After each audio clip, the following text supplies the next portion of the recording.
Gör Azərbaycan nə vəziyyətdədir ki, Fəzail Ağamalıyevin qurduğu bir əldə qayırma partiya dədəsindən qalıbdı.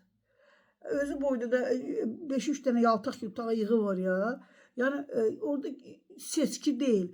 İstəsəm qızımı seçərəm, istəsəm oğlumu seçərəm. Oğul da dedi ki, Allah səni atalıqdan geri qoysun.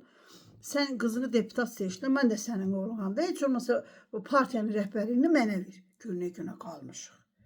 İndi Ramiz Mehdiyevin haqqında biz danışa bilərik. Çünki biz sıradan adamlarıq. Vəzifəli şəxsləri heç biri danışa bilməz. İcra başçısı danışa bilməz, polis rəhbərləri danışa bilməz, bizim məclisdəki bütün rəhbər üstünlüyünü heç biri danışır. Çünki hamısı Ramizin banın altından keçibdir.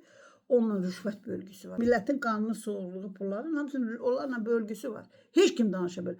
Kimsə çıxıb danışanda bilsən, yəni bu demək ki, mən şəxsiyyətsiz adamam. Vəzifə başında olan adam Ramiz Mehdiyevin haqqında danışmışsa, hamı da bilir axı, indi sosial şəbəkə keçmişdən dolu da açıb baxa bilərsən.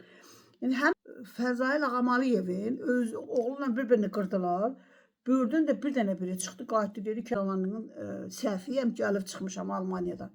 Xeyr ola, o qıza verirsən, bu oğla verirsən, mənə niyə vermirsən? Mən də sənin oğlum. Uşağa dərs keçməklə deyil, o uşağa hüquq da öyrətmək lazımdır, uşağa haqq da öyrətmək lazım.